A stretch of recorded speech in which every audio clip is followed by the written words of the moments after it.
Yeah, what up, everybody? It's Chris from Black Land Ownership. A lot of folks ask us, are we a LLC? Are we a not for profit? How are we organized? And I want to explain everything, give you full transparency. We are a registered LLC in the state of New York. We are not a 501c3. We are not a not for profit. We are not a church, none of those organizations. We do have a fiscal sponsor, so we are able to apply for grants, and if people donate to us, if you go through our fiscal sponsor, you are able to get a tax refund or rebate or whatever it is. So why aren't we a not-for-profit? One, we are a two-person team. It's me and Melissa. That's it. On the paperwork, it's just the two of us. Now we collaborate with tons of people. I mean, everything we do involves other people, and in most cases, shared responsibility, shared fiscal responsibility, and various levels of actual on-the-ground engagement. But in almost everything we do, it requires other people. We are not a 501c3 because I don't have the capability to manage all the paperwork. You have to have a board, there are different duties, there's a different amount of auditing or fiscal responsibility. I'm not good at paperwork. I'm good at other stuff. And so getting our LLC started was the major thing, and that we are doing it properly. Everything is above board. And that has been enough of a struggle in and of itself, because we are people of the community. And I'm used to, you work with people, you don't need paperwork. You don't need documents. You don't need legal advisors. But in this case, we do. We're dealing with real issues. And I also want to give you an understanding of how not-for-profits work and the budgets and the administrative overhead when it comes to running a not-for-profit. The average annual operating cost for a small three-person not-for-profit in the USA generally falls between $150,000 and $300,000 per year, heavily dependent on salary levels, location, and whether they rent office space. While many small community-based not-for-profits, again small, operate on budgets under $500,000, personnel costs for 3 employees, your salaries, taxes, benefits, usually make up the largest portion of this budget. So if you wanted to estimate an annual budget breakdown for a 3-person not-for-profit, your personnel, which includes the salaries and benefits, would be $100,000 to $200,000 plus, assuming 3 staff with benefits at 25 to 30% of salary. The rent and utilities for your space would be $10,000 to $30,000 a year, which varies significantly depending on location. Your operating and administrative expenses would be $10,000 to $25,000 a year, just for insurance, software, supplies, legal, and accounting.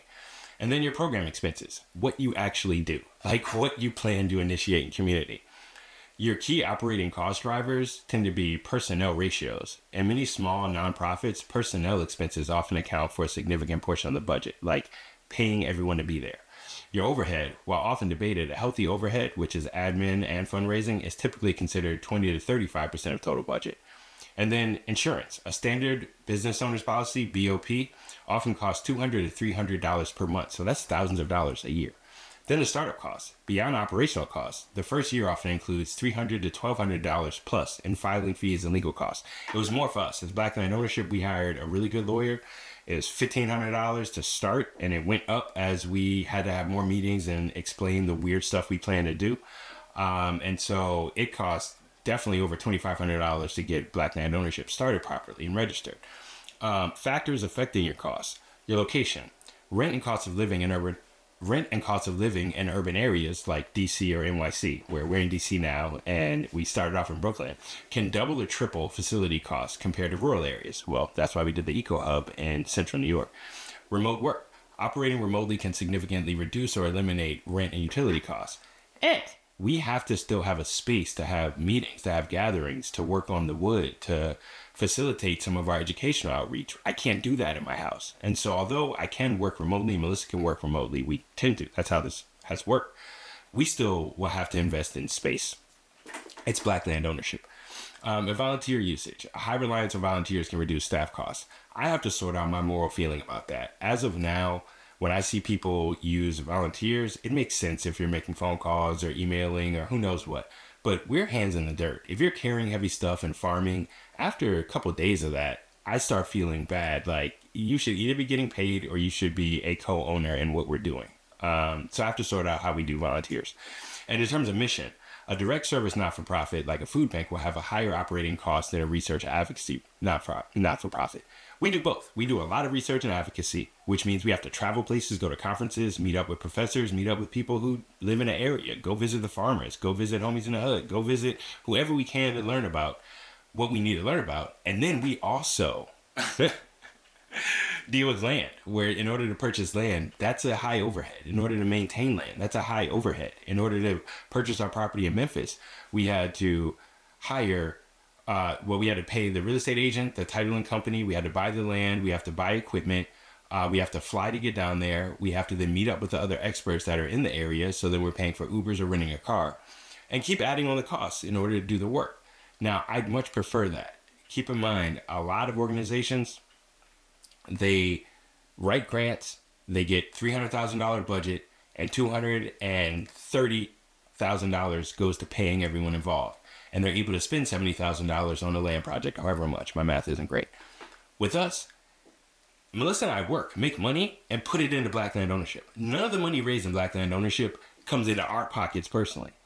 And so, although you'd be like, that doesn't make any sense. Like, you have an LLC that loses money.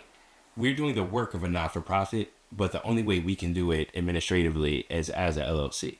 So that means we rely on donations. We rely on community support. And there are other organizations, and this is just reality. NPR relied on community support, but really the federal government funded it. And when the federal government cut funds, it dissipated. We don't want that to happen to us. We are not reliant on government funding. But it also means we have no institutional money. There's no one with a $500,000 check that writes it to us every year. That means we out in the streets, and we talking to people, and we out in the farms, and we're going out to the woods. And the work we do, I think, is important. And if you think it's important, I need to let you know how important it is that you get involved, or that you direct your choices with money towards organizations that do the work. Hands in the dirt, feet in the dirt, people out on the land.